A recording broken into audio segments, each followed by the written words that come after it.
James, congratulations on Shelby Oaks. Thank you so much. Yeah, so I haven't seen the film. Looking forward to screening it. Big fan of Chris Stuckmann, of course. What's it like working with a YouTuber turned filmmaker? Well, I mean, I didn't know of him as a YouTuber until we started working together, and then I found out he has this huge, wonderful following. But just as a filmmaker, I mean, he is just an absolute natural, and it was such a blast getting to work with him and collaborate on this film.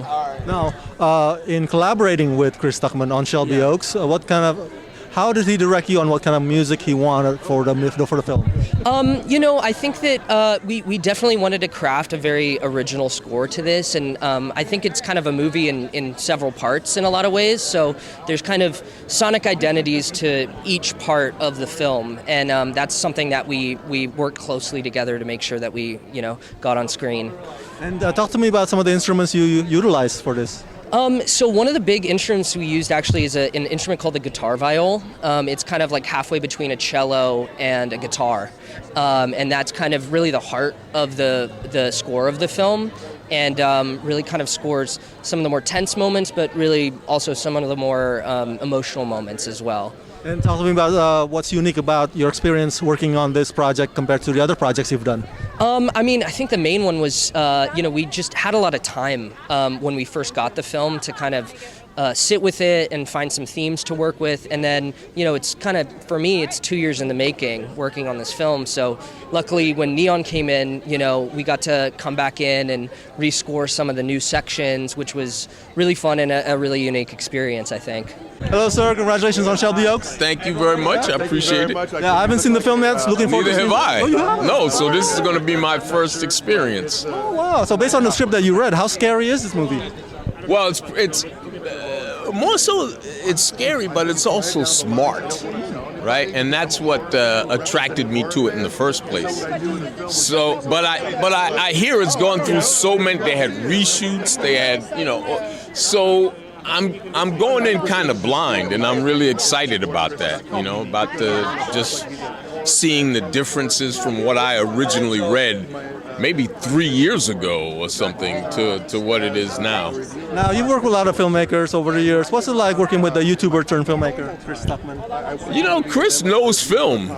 Chris really knows film, so he was easy. Which is odd for like a first timer, or a new guy to be easy and calm and confident. So I'd say that in the future, he's got a nice jump on having a real say in carving out a little career for himself, a nice one. All right, so for me who haven't seen it, and for my fans who haven't seen it, looking forward to October release of this film. Tell my fans, why do they need to check out Shelby Oaks? Well, listen, if you like smart, scary films, then you should see Shelby Oaks. My final question, what's your Halloween costume this year? Oh, I always go as a dad. It's very simple. That's very simple and uncomplicated. I like it. Thank you so much. And what is your name, my friend? Rama. Rama, nice to meet you. Nice to meet you. Big fan of yours. Oh, you too. Nice, brother. Thank you. Oh, sorry. Oh, I can hold it, yeah. Derek, so congratulations on Shelby Oaks. Oh, thank you very much. I'm excited. I haven't seen the film. Looking forward to screening it tonight. How scary is this movie? Everybody has their different horror taste of scary, because it's almost like when you're in a boxing ring, you get hit a lot of times, you get used to it, and so you become a little more conditioned. So what I think is unique about Shelby Oaks, speaking words like a human being. No, what's different about Shelby Oaks, I think it's going to appease a lot of different subgenre fans of horror, because we get the new scares and new things that challenge us in the scaredom, but also we get a lot of classic buildups and changes of those not cliches, but things, the tropes that happen over and over, and changing them around. So it gives it a little bit of everything. Now, after having done or played so many creatures over the years, how challenging is the prosthetic every time that you do it? Like this film, the prosthetics and the creatures, how challenging was it? It's always a different challenge, but everyone's its own creature, to be no pun intended. Because you first find, in my opinion, you find the inside of the character first. You find what drives the character, and you break it down as if you were a regular character with dialogue. So you do a lot of different research, different for different roles, and they all require things that are different.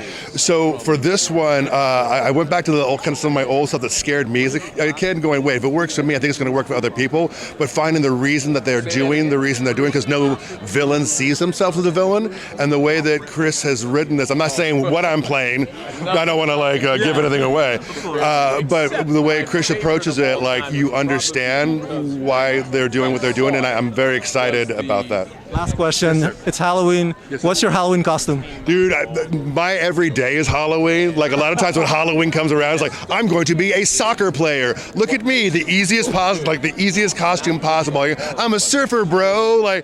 People are like, oh, do you put the glue? No, I'm not clocking in. So I am basic. Okay. Congratulations on Shelby Oaks. Thank you. I haven't seen the film yet. I'm just looking forward to screening it. Okay. So no spoilers. Okay, no spoilers. So what's it like working with a YouTuber turned filmmaker? It's amazing. Chris was the best kind of director. He was so collaborative, so willing to work with us as actors. He gave us a lot of room to play, and especially in the found footage, we did so much improvising, and that was such a gift as an actor. Yeah, I was going to ask, his directing style compared to other directors that you've worked with before, how unique, how different was that? Chris is such an amazing director because he really cares about the actor, but also me as a person. When I was doing callbacks, he had looked me up and he had, asked me questions about my other work, my writing work, and he just seemed really interested in who I am as a person, even beyond acting, and that's such a gift. So talk to me about the creating the dynamic between your character Riley and Camille's character Mia as sisters, right? Yeah. So what's it like? Do you guys do a pre-bond before the shooting or anything like that? No? Yeah, I kind of see Camille as my older sister a little bit. I think as a younger actor and a newer actor, I admire so much of what she's been able to do and how she's built her career. So I think I really look up to her, and that's something, you do as a little sister. So it wasn't that hard to then imagine that relationship. So as horror fan myself, haven't seen the movie yet. Yes. For the fans who are looking forward to the October release of this film, Shelby Oaks, what can you tell the fans to hey, get excited because of this?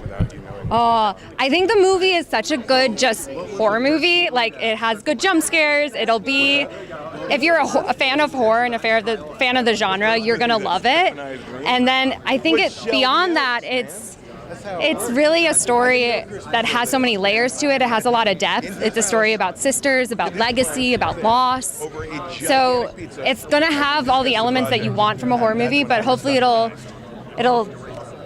make you think about deeper themes as well. Camille, congratulations on Shelby Oaks. Thank you so much. Yeah, I'm excited because I don't know if you remember, but I interviewed you for Hunter x Hunter. Oh, wonderful. Oh, wonderful. Nice to see you again. So you come a long way. Yeah. I'm happy for you. Thank you. I haven't seen the film yet. Looking forward to screening tonight. Talk to me about your character here. You're looking for your missing sister, is that correct? Yeah, so my sister Riley went missing 12 years ago, and I never gave up the search, although everyone else sort of has.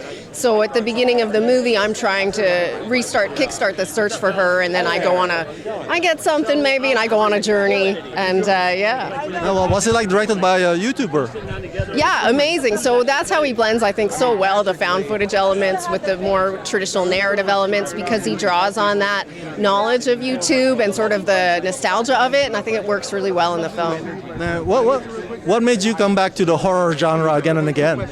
I love the horror genre because it lets you go far. You get to play big emotions and sort of experiment with the furthest reaches of what the world could be.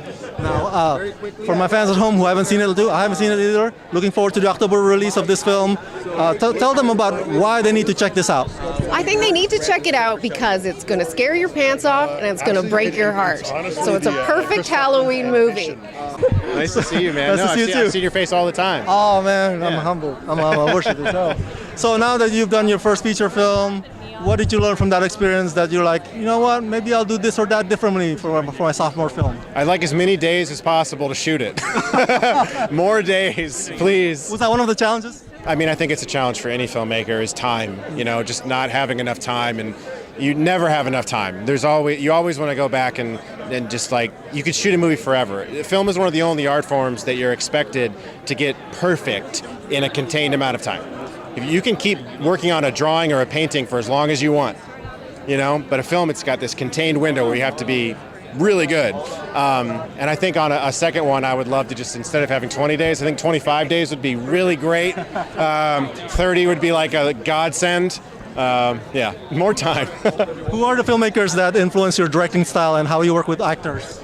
As far as working with actors, I'll say Mike Flanagan. He's such a kind man, and he likes to create a sense of family on his sets where everyone feels welcome and everyone feels like their voice is important. And I really strive to do that on this movie, make sure everybody felt like they were safe and had a good time making it and actually had fun. It's supposed to be fun to make movies. You know what I mean, man? It's supposed to be fun. And as far as like style, I mean, I've always been greatly inspired by M. Night Shyamalan. He's one of my favorite filmmakers, probably is my favorite filmmaker. No. I'm looking forward to screening it. I haven't seen the film yet. How scary is this? I hope it's scary. I've heard people tell me they were scared by it, so I'm hoping it works for you, man. Now, before I let you go, what's your advice for us small YouTubers who want to get as big as Chris Stuckmann? Because how to fight the algorithm, man. It's an uphill battle. It's a nightmare. It is a nightmare, yeah. I would say, first off, thank you for saying that. That's very kind of you. And this is going to be really cliche advice, but don't try to follow any trends. You say the algorithm. I have never once in my life thought about it. I've never been like, well, this is what people want to see or want to hear, or this is what YouTube's shoving down people's throats today. I just be myself and do what I can.